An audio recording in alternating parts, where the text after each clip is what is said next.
Hey everyone, Shane McMurray from the Wedding Report. Thanks for joining me for this episode of the venue of our podcast, which is focused on venues, catering companies, bar service, and rental companies. Today, I'm with Jonathan from Common Sense Events. He's the founder CEO. Jonathan, thanks for being on the show. Appreciate it. Thanks so much for having me, Shane. I'm really excited. I love what you do. I've actually been a member of your community for a while, and you Thanks. guys pump out some awesome stuff. So I'm Thanks. so real Appreciate it. honored to be on. Yeah. Hey, so tell me about Common Sense Events, what you guys do and how you got started and all that good stuff. Yeah, definitely. So we are a venue management company. Our company focuses on partnering with venue owners or maybe investors who are interested in owning a wedding venue, but don't necessarily have either the inclination or the time maybe to do everything that is required to run a really successful wedding venue. And so we get in and we do everything: the marketing, the sales, the operations. We do the day of wedding stuff. We'll take care of the property. You can almost imagine us like if you were going to buy a big commercial apartment building, right? You'd hire a leasing agent and you'd hire someone to manage the property. So that's what we do. We got started back in 2016, and at that point in time, I was just graduated from college, and I was like, gosh, I gotta either find a job or I have to make a job. I got to figure something out here, and just have my first son. And so my wife and I ended up starting a staffing company together, which we did call Common Sense Events. And that was just to meet the need of what we felt like was really poor quality temp staff available in our area, in the Southern California area. And so we grew that to almost just about 900 team members. Nice.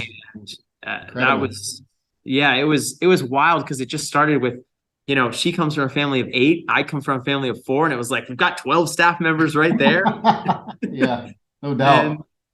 So then that's how we built it. And then in 2018, started managing a property here. And then the pandemic really took a toll on the staffing side, obviously. A little bit after that, we were acquired, and then we started full-scale venue management, added 3 venues pretty quickly on the heels of that. And we're in the process of bringing on 2 more, including our first Texas venue now. So nice. Really right on. Yeah. So why the shift from, before pandemic, you didn't know, right? But why the shift from staffing to kind of managing events? That's a great question. For us, we loved the industry, but and I personally loved the customer service, the hospitality, working with a team was always really, really important to me. And I had really valued that in the other jobs that I'd had throughout my life. And so I knew I wanted to do something in the industry. I knew I wanted to do something with people. The problem with the staffing is the only way you can really make more money and serve more people is by working with more people, more staff members. And I saw at the highest levels, the people who'd really scaled staffing companies nationwide, each of the individual staff members became just staff and just kind of numbers. And there wasn't that personal relationship.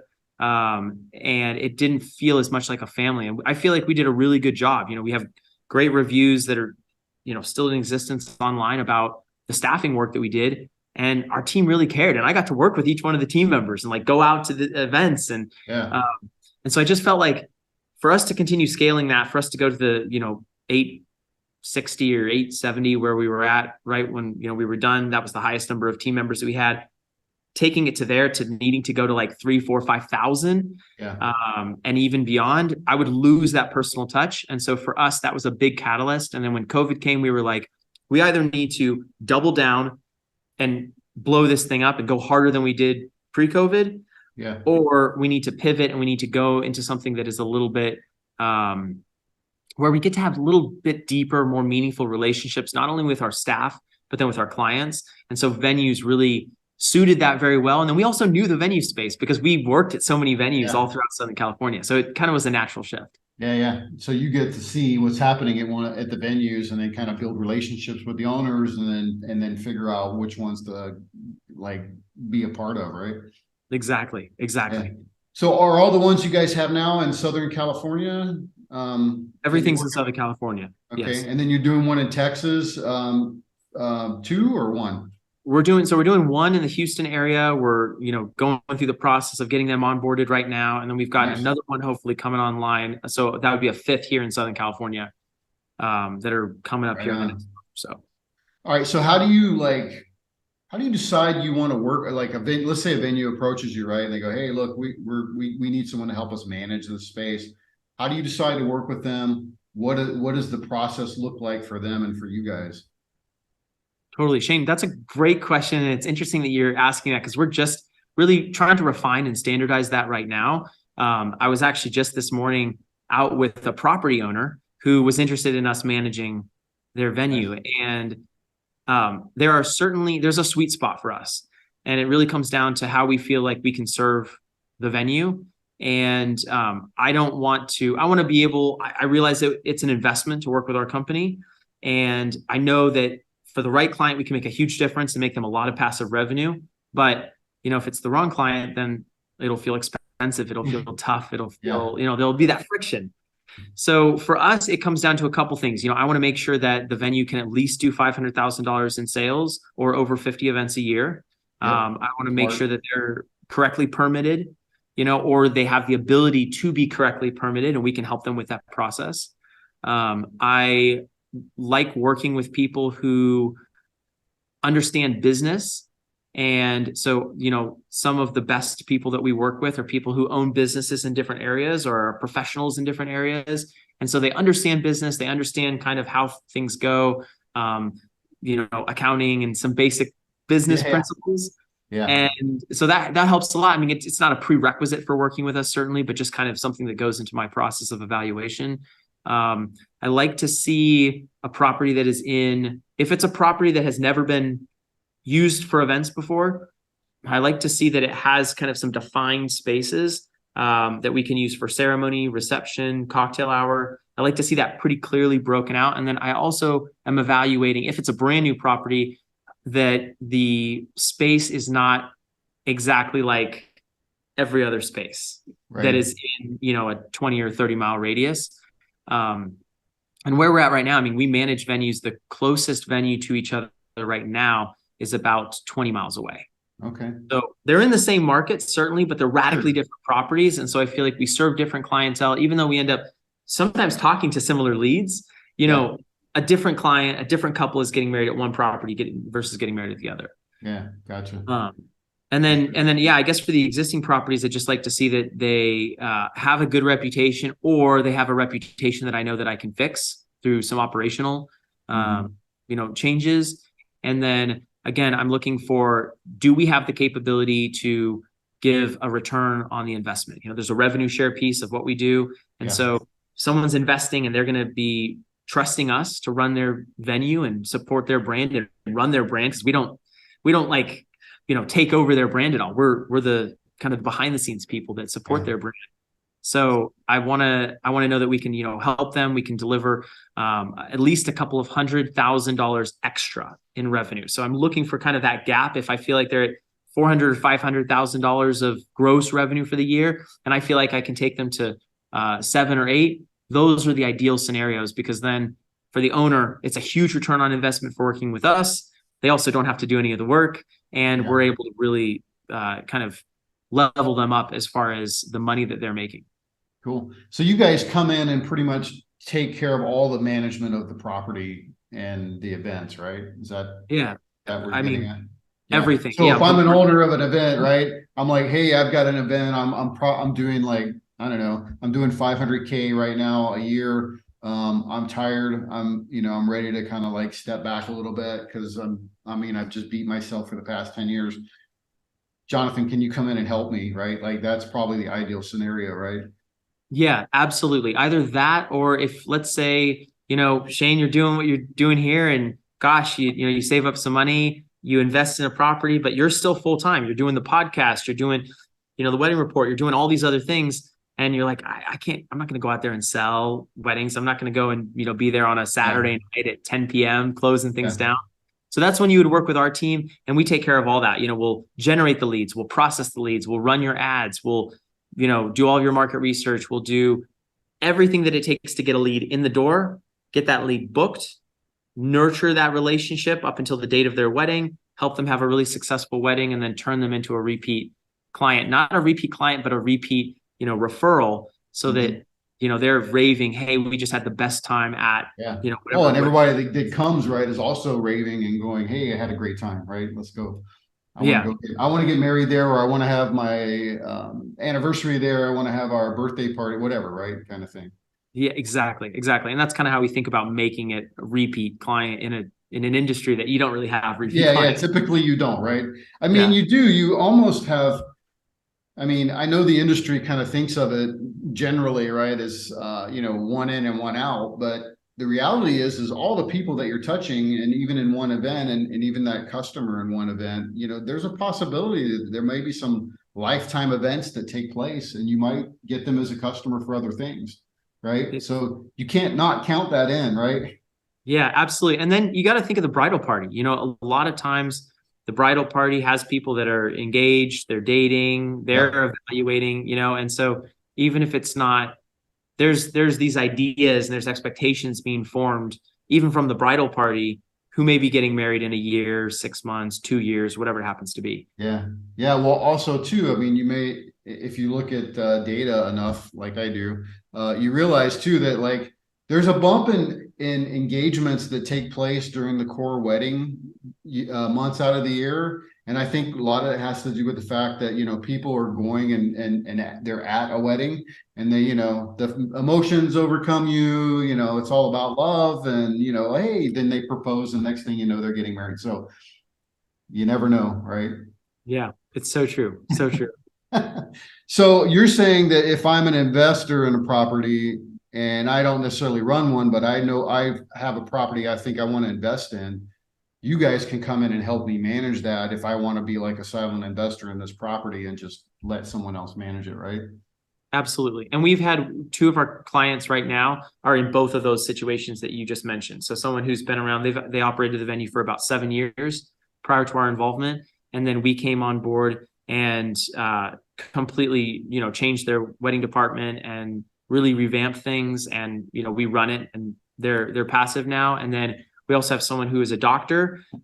He lives a couple of hours away. He has a gorgeous vacation home that he then turned, and he wanted to make it to an agricultural property, but then also wanted to do some events.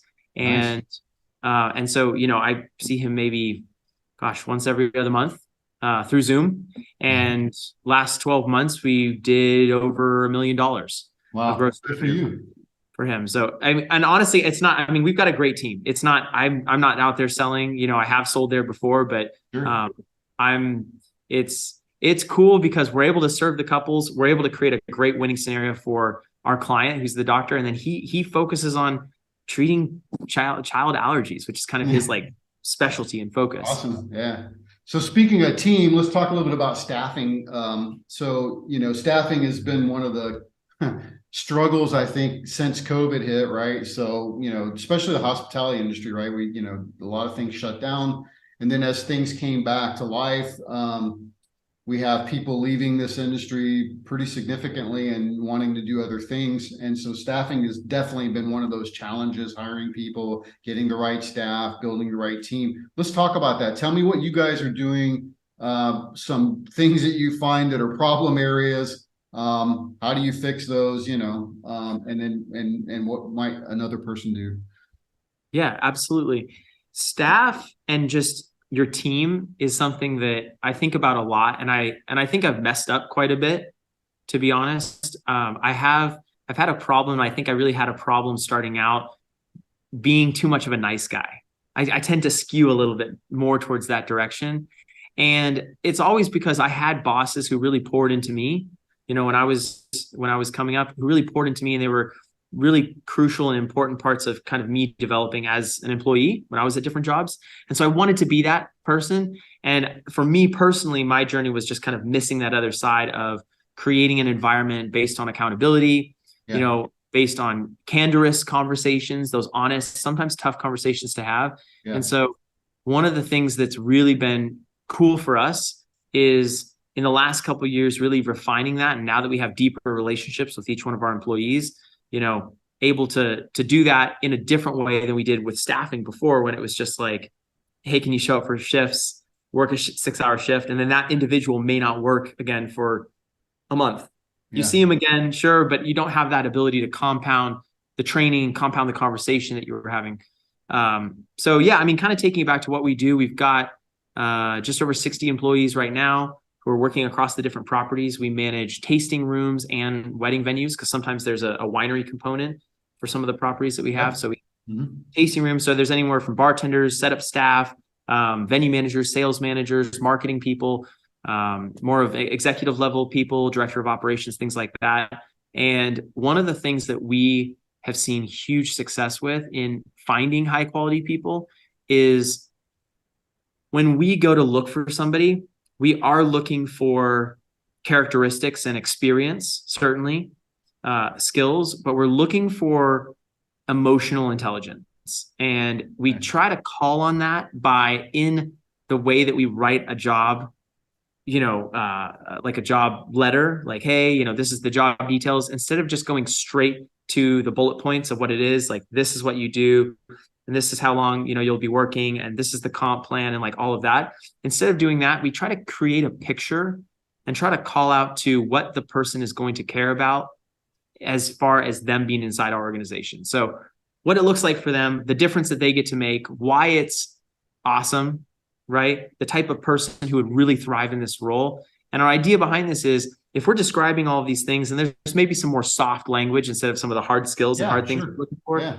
Yeah. Excuse me. When we do that, I think we end up speaking directly to our ideal candidate. And we have people reaching out saying, hey, I really loved that you mentioned, these different things that are pieces of your company. That's really important to me too. That makes a difference. I'm currently employed somewhere else, but I'm interested to see what you guys have going on, with this opening would look like. So we've been able to have a lot of success with that. We use Facebook groups quite a bit in the local areas because hiring local people is really important. Yeah, totally important, right? Yeah, have to do that. So we use Facebook groups. We use, Indeed. We don't use Craigslist that much. There's a lot of word of mouth referrals that happens with our team referring people into our team when we have needs. And then, I mean, just to address kind of like a mindset shift, I think that I've had, turnover is tough, really tough. And you mentioned that through COVID and people are entering and exiting the industry. A big shift for us has been, I think, mentally and emotionally saying, we know that turnover is going to happen. Yeah. How are we going to prepare for it? And I use this analogy. It's like a hotel, like, you don't really stay a long time at a hotel. You stay a couple of days, you stay a week, and then you move on to the next hotel because you're going through life. And so as an employer, if you understand that you are a hotel operator and it's your job to make your hotel, your business, the best possible experience for that traveler, that employee who's going through their life and might spend some time with you in that hotel, in that business, doing whatever it is that they may be doing. And so if we think about it like that, we assume that there's going to be an entry point, they're going to reserve their room and they're going to come in. And then we understand that they're going to leave, whether they leave in 6 months, 2 years, 5 years, 10 years or beyond. If we come through to it with that assumption, now all of a sudden it doesn't hurt when they leave. We're almost planning for them to leave, and not in a bad way at all. We don't want them to leave. Yeah. But we know that they will. And so we plan on having a really good system for referrals and getting new team members in. Yeah. Right. We have a system built around that. We have a system built around how are we communicating the training? How are we? And if you don't plan for employees to leave, then you just dump all of your brain into that one person who shows up. And when they leave 6 months later, you're devastated. Yeah. But, maybe they got pregnant and needed to move to a different state. Maybe right? Maybe something happened in their family and they need to go. Yeah. That's a great analogy. I've never really looked at it like that. And I don't think a lot of companies even think about that at all as being like, they do exactly what you just said. New employee comes in, you dump everything on them, you expect them to stay, and then off they go. Right. I mean, you're like, no, what do I do? Yeah. And we actually have some conversations, maybe even uncomfortable conversations with our team when we're here in our corporate headquarters. We're normally out at our venues, but, we're here, we'll get in the classroom. We had, 55 or 60 of our team in the classroom. And we were just talking, we were like, hey guys, at some point you're going to leave our organization. like I want this to be the best experience possible, but that's not something I do. That's something that all of us collectively do. Yeah. And when people hear that, I mean, I looked around the room and I saw some people's faces like, this guy is our CEO and he's telling it like, we're already talking about our exit. Like, this is weird. Yeah. But in a sense, they're thinking about it, Yeah. and it's just, if when you accept that and you plan for it, then you're not surprised when it happens. You're able to really make a natural transition, and the team isn't as shaken up about it. And so, yeah, that mentality shift has really served us. Yeah. So everybody on your staff now is helps you manage the venues that you guys are managing, and that's or do you bring in like temp help or any of that stuff, or is everybody you need there to do the job? That's a great question. We actually started using both 1099 and W-2 workers, and that was Okay. the relationship.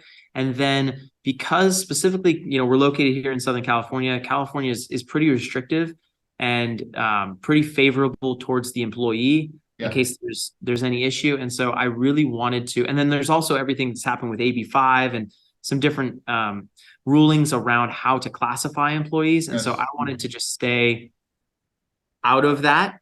And Yeah. so we onboarded everyone. Like, Yeah. and Smart. it wasn't fun and it wasn't cheap, Nope. but and all of our expenses went up, but there is a lot of peace of mind that we have that we're doing everything right, that we're onboarding people correctly. We had a team of attorneys look through all of our processes as far as how we're hiring, how we're offboarding, how we're Yeah. relating to our team. So yeah, we do now we're just, and this has happened in the last 6 months. So if anyone's listening to this and they're not there, like don't Yeah. worry. But yeah, just W-2. And that helps not only support the individual properties, but then we have a support team that provides all of the marketing and all of the other help that's needed, kind of more of Gotcha. on a support More level. at a global level, right? For all the properties. Yeah. Totally. Yeah. Yeah. Yeah, I just recently experienced in a different situation the fact that just because you have full-time employees does not mean that they're necessarily going to stay longer than someone you might contract in and bring in. So you can't count on the fact that, oh, I know if I just hire everyone as W-2 employees, they're going to stay longer and be more, part of the team. And no, that's not always the case, right? Like it just, people have different, like you said, people have different things. They want to do different stuff. They might get different opportunities that you can't provide for them. So, they're like, you know what, this is a great opportunity. I need to go do this thing, right? For me, right? And Yeah. you need to be supportive of that and understand, like you said, right? There has to be this mentality of people are going to come in and people are going to leave. You need a strategy and a plan to be able to manage that whole pipeline, right? Like that whole customer experience thing of people coming in as a customer, having their event with you all the way to the end and exit, right? So same thing, right? Employee coming in, having an experience with you all the way from beginning to end, right? Yeah. And Shane, I love that you mentioned that because it is similar. Sales and marketing, you've got to do sales and marketing for your clients, and you got to do Yeah. sales and marketing for your employees and for your team. Yeah. And we've been spending a lot of time recently thinking about what do we do, or what can we do that really supports our team in a way that makes a difference to them, not in a way that we think makes a difference to them. Because we were doing sales trainings or we were doing different things, and we felt like, wow, this is just going to really encourage everyone and charge everyone up, and it's going to be great. And we realized that was more for us. It didn't necessarily impact their performance at the venue. It didn't help them grow, and maybe it added in a couple of steps. And so there's constantly this process of, let's try this, let's see if this works, let's get as much honest feedback as we can from the team, and try to cultivate that relationship and that safety around the team feeling like they can give us feedback and say, hey, Jonathan, I didn't like that. That was a terrible idea. Yeah. Let's pivot. And I got to be humble enough to say, Yeah. I'm thinking, like, you're right. Let's pivot. Let's go in a different direction. Well, yeah. As a leader, you have to learn, right, from everything, right? And so people give you input, you have to process that and go, oh yeah, you know what? I need to be open to change, right? I need to be open to, to make changes in myself and be a better leader, right? Yeah. Yeah, for sure. Yeah. Yep. I say we're not the people that we need to be tomorrow. Yeah. We learn who that person is, and we'll be that person tomorrow if we do the work that we're supposed to do today. Yeah, that's And good. I know for me, like, we want to manage hundreds of venues nationwide. That's kind of our big, scary, crazy goal. And I know that I'm not that CEO right now who can, provide that level of leadership, who's that tact, who's that, knows that much Yeah. tact and that much strategy. And like, I'm not there yet, but I know that I'm on the way. I'm putting in the Yeah. work right now. And so for our team in general, like, I know we're gonna have to change, but it's like, what are we doing today? What are the boring things that we're doing today? They're gonna, Yeah. make a difference tomorrow to have us and ensure that we are those people that we need to be Yeah.